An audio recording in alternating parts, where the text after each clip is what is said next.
जय हिंद दोस्तों, मैं सुमित सिंह और आप सभी लोगों का सभी क्लासेस में अपना स्वागत करता हूं।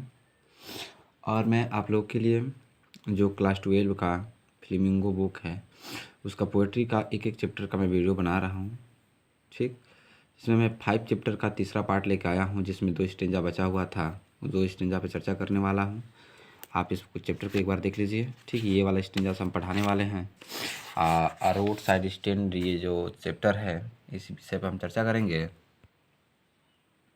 ठीक, तो सड़क के किनारे दुकान। ठीक है, इस पे कवि जो रेवरोट फॉर्स हैं वो पाँचवें चौथे स्टेंजा में क्या कह रहे हैं और क्या कैसे बता रहे हैं कि मतलब वहाँ की जो दुकानें उनकी परिस्थिति क्या है, वहाँ के लोगों की उम्मीद क्या है या मेरी उम्मीद क्या है। ठीक है, तो उसी पर हम चर्चा करेंगे। ठीक, तो देखिए यहाँ पे दिया है, स्टेंजा 4 है।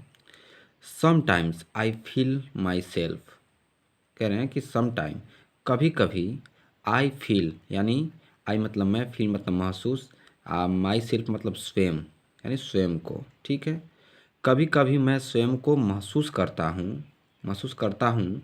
आई कैन हार्डली बियर, मैं हार्डली, आई का मतलब मैं, कैन का मतलब सकता हूँ। ठीक है, हार्डली बियर यानी कठिन या मुश्किलों को सहन करना होता है। ठीक है ना, कह रहा है कि आई कैन हार्डली बियर कि मैं मुश्किलों से ही सहन कर सकता हूँ। क्या सहन कर सकता हूँ कि आई द थॉट विचार ऑफ सो मच, विचार ऑफ सो मच, इतनी ज़्यादा, सो मच का मतलब ज़्यादा होता है। ठीक है ना, इतनी ज़्यादा, चाइल्ड लॉन्गिंग इन वैन, चाइल्ड लॉन्गिंग यानी चाइल्ड का, अब देखिए चाइल्ड लॉन्गिंग का मतलब होता है, चाइल्ड का मतलब बचकानी, बचकानी याद है जिसका कोई मतलब ही नहीं हो। ठीक है, लॉन्गिंग व्यर्थ, वाइन इच्छा। ठीक है, तो कह रहे हैं अब यहाँ से अर्थ निकलेगा कि सो मच से। ठीक है, सो मच से अर्थ निकलेगा थोड़ा तबीयत डिस्टर्ब हुआ, इतनी ज़्यादा, सो मच का मतलब इतनी ज़्यादा, व्यर्थ, व्यर्थ, व्यर्थ की बचकानी, व्यर्थ की बचकानी, बचकानी, थॉट, इच्छा, नहीं एक मिनट रुकिएगा, यहाँ से है ना, बचकानी, बचकानी इच्छा ऑफ थॉट, इच्छा का विचार, इच्छा का विचार, आई कैन हार्डली बियर, मैं मुश्किलों से ही सहन कर सकता हूँ। यानी कह रहे हैं कि बचकानी यादें जो होती हैं, जो बचकानी इच्छाएं होती हैं, जो व्यर्थ हैं, जो किसी लायक नहीं हैं, मैं उसको सहन कर सकता हूँ इसी विचारों को। क्यों? द सैडनेस, उदासी, डेट लॉक्स, उदासी जो, near the open window there, कह रहे हैं उदासी, उदासी सैडनेस का मतलब उदासी, देयर का मतलब वहाँ, वहाँ पर, वहाँ पर, वहाँ पर खुली हुई, ओपन विंडो का मतलब क्या हुआ, खुली हुई, खुली हुई, खुली हुई खिड़की, खुली हुई खिड़की के पास, के नज़दीक, लर्क का मतलब होता है छिपी रहती है। यानी कह रहे हैं कि वो उदासी, उदासी जो वहाँ पर खुली हुई खिड़की के नज़दीक छुपी रहती है, खुली खिड़की के नज़दीक छुपी रहती है। The wait all day in almost open prayer, जो लगभग, दैट जो लगभग, ऑल डे का मतलब होता है सारे दिन या पूरे दिन, पूरे दिन, almost open prayer, almost open prayer का मतलब होता है कि जो लगभग सारे दिन खुले रूप से, ओपन प्रेयर का मतलब होता है खुले रूप से प्रार्थना करते हैं, और प्रार्थना करते हैं और वेट और प्रतीक्षा करते रहती हैं कि उदासी चेहरे, या जो दुकान साइड में खोल के रखे हैं, इनकी दुकानें हैं, वो लोगों के अंदर यही विचार रहता है कि कोई तो आएगा जो यहाँ पे रुकेगा, और रुकने के बाद से वो हमसे कुछ खरीदेगा, ऐसी उनके अंदर प्रार्थनाएं चलती हैं, ऐसी उनके अंदर पूरे दिन यही प्रार्थना रूप से चलता रहता है पूरे दिन की कोई तो कोई आए, कोई प्रतीक्षा करते हुए आए। बट आगे क्या हो रहा है देखिए, for the squeal of brake. अब देखिए ब्रेक का मतलब समझ रहे, गाड़ी, यानी रोड के किनारे दुकान है, ठीक है। तो फॉर द स्क्वेलल ब्रेक यानी गाड़ियों की ब्रेक की आवाज़, ठीक है। यानी जब गाड़ी आप तेज़ से चलाते हैं या तेज़ से जब चला कर ब्रेक लेंगे तो उसकी आवाज़ जो होती है वो काफ़ी सुनाई पड़ती, दूर तक सुनाई पड़ती है, ठीक है। द साउंड स्टॉपिंग कार, और गाड़ियों की रुकती हुई कारों की आवाज़, यानी रुकती हुई स्टॉपिंग कार का मतलब रुकती हुई कारों की आवाज़, और उसके ब्रेकों की आवाज़, चीखने की आवाज़ उनके कानों में, यानी जो बेचने वाले होते हैं उनके कानों में सुनाई देती है। और सुनाई देने के बाद से क्या होता है, of all the thousand selfish cars the pass, ठीक है। कह रहे हैं कि all the thousand selfish car, हजारों स्वार्थी कारें, क्या कह रही हैं ये, कि हजारों स्वार्थी कारें डेट पास उन पास गुजरती हैं। कह रहे हैं कि हजारों कारें जो पास से गुजरती हैं उनके लिए, उन सभी के लिए, कह रहा है कि उन सभी के लिए सभी के लिए just one of the inquiry what a farmer of the prize are, उन सभी के लिए क्या कहना है, क्या पूछ रहे हैं, जस्ट वन से इंक्वायरी। आज जो रुकते हैं, हजारों कारें गुजरती हैं और उसमें से जो रुक जाते हैं तो रुकते हैं, और उसके बाद से उनसे क्या कहते हैं कि उन सभी के लिए जस्ट बस वन इंक्वायरी, वो पूछताछ करते हैं, वो पूछने के लिए रुकते हैं। अब देखिए जैसे बहुत सारे लोग होते हैं जब मार्केट जाते हैं तो उनको किसी दुकान पे जाएंगे तो हर एक चीज़ का भाव पता कर लेते हैं, ठीक है, इंक्वायरी कर लेते हैं हर एक भाव का, लेकिन लेंगे कि नहीं लेंगे ये बात की बात है, लेकिन पूछना ज़रूरी है। यहाँ पे भी एक कार वाला जब आता है पास से गुजरने वाली, उसमें से कोई रुकता भी है तो उसमें क्यों, किस लिए रुकता है, इंक्वायरी करने के लिए, पूछने के लिए रुकता है कि किसान, फार्मर्स, यानी किसान की कीमत, यानी किसान के सामानों की कीमत, कहने का मतलब ये है, ठीक है। तो किसानों की सामानों की कीमत क्या है, यानी अगर कोई रुकता भी है तो इसलिए रुकता है कि पूछने के लिए रुकता है कि किसानों की सामान की कीमत, यानी किसानों द्वारा जो बेचे जाने वाले सामान की कीमत क्या है। एंड वन डिड स्टॉप, उसके बाद भी बात चल रही है कि एंड वन डिड स्टॉप, एक कार रुक जाती थी, कभी कभी डिड लगा है ना तो कह रहा कि एंड, और एक कार रुक जाती थी, but only A flow of grass. अगर कभी कभी ऐसा भी होता था कि कोई कारें रुक जाती थी, वहाँ पे कार रुक भी जाती थी तो क्या करती थी, देख लीजिए, परंतु केवल, बट दिया ना कि लेकिन केवल वाली का मतलब केवल, प्लो का मतलब होता है घास छीलना या घास उखाड़ना, ठीक है। अप ग्रास, वो अप ग्रासों को क्या करते थे, उखाड़ने के लिए, यानी घासों को बर्बाद करने के लिए कारें रुकती थी। अगर कोई एक कार रुक भी जाती तो मतलब कहने का मतलब ये कि अब गाड़ी चलाते हैं तो कभी कभी आप जाके जहाँ रुकते हैं तो वहाँ पे घास का मैदान अगर हो तो वहाँ की घासें क्या होती, चक्का से जब दब जाती हैं, दब के नष्ट हो जाती हैं, ठीक। तो इसीलिए आप देखते हैं कि गार्डन में घास ही की सुंदरता ही रहता है, इसलिए घास उसमें उगाया जाता है, ठीक है।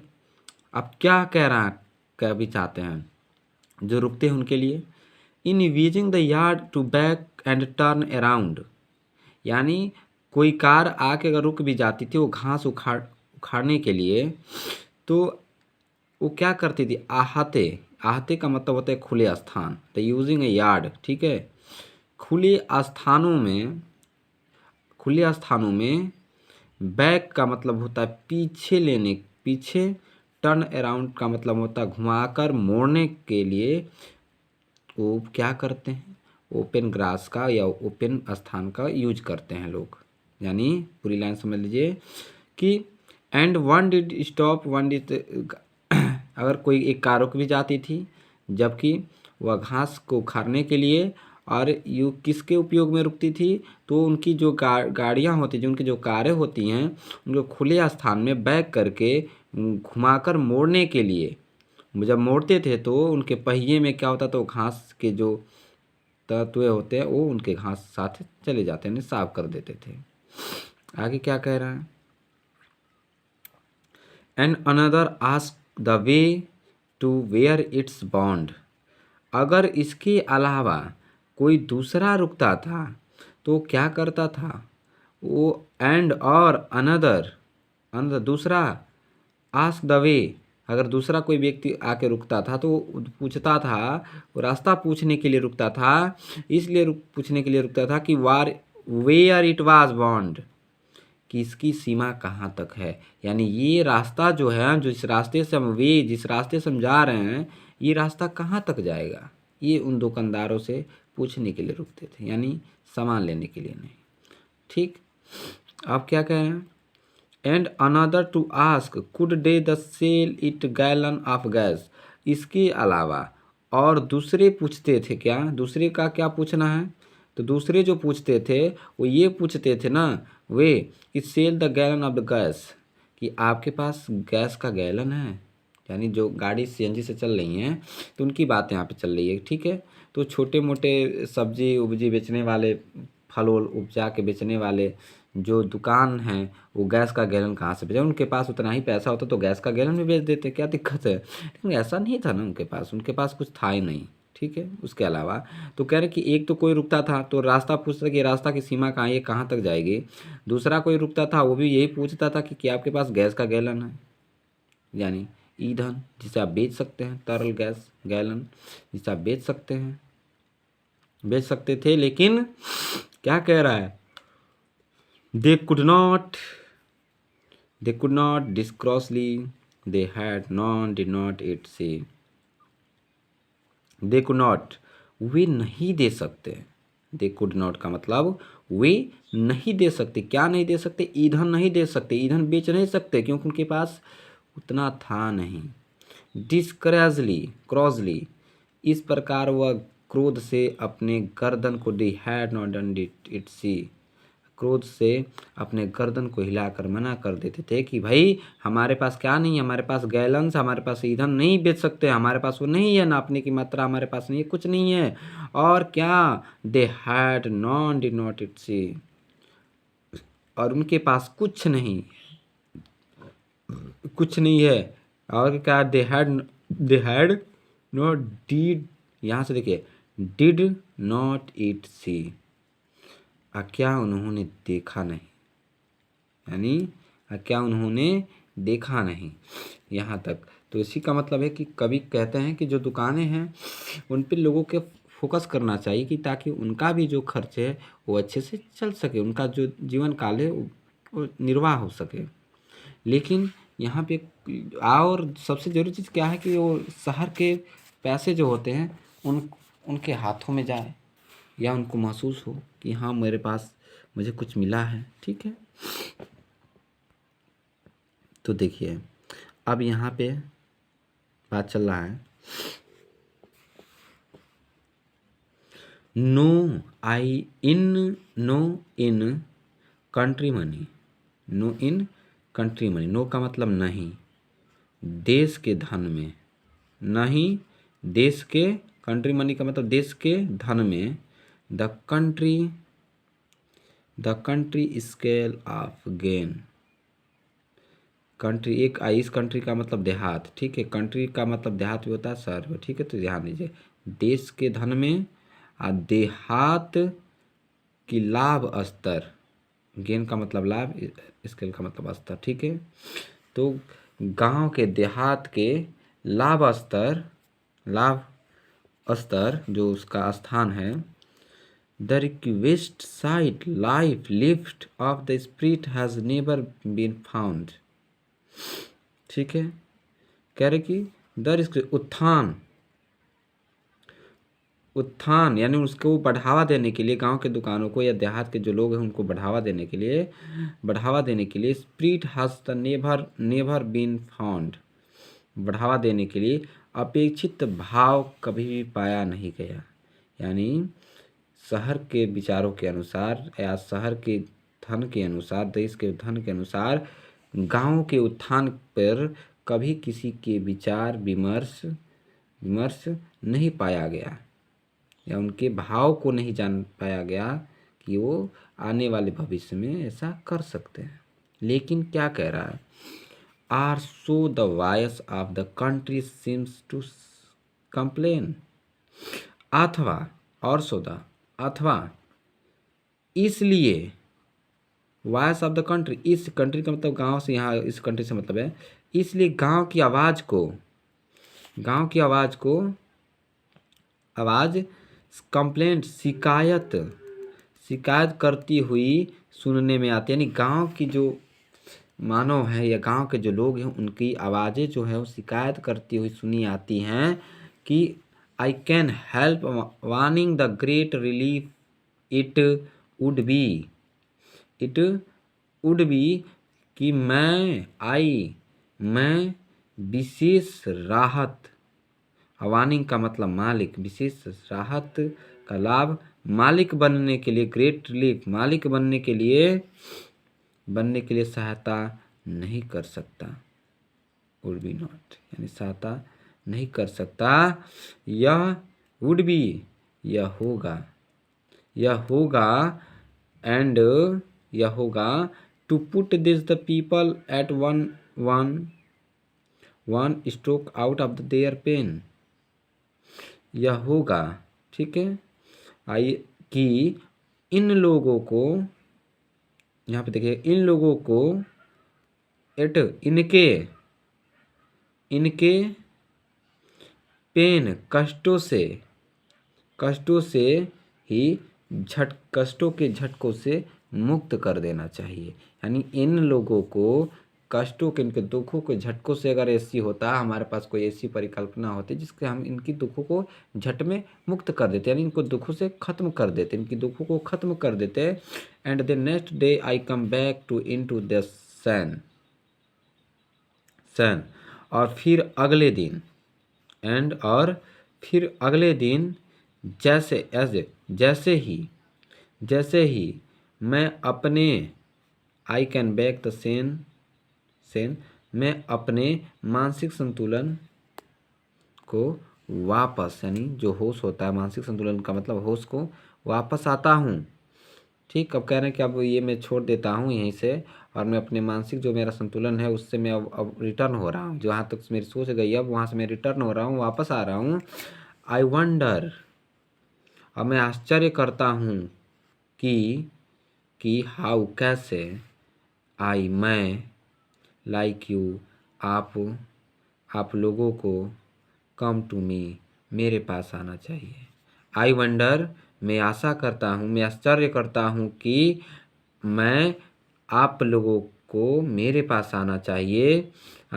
And after to put me gently out my pain, और आना चाहिए, और मैं प्रयास करता, कहने के, और मैं प्रस्ताव रखता, नहीं सॉरी, प्रयास करनी बात है, पुट ऑन द जेंटली, प्रस्ताव रखता हूँ कि मुझे, माई का मतलब मुझे, कष्टों से कोमलता समाप्त कर दी जाए।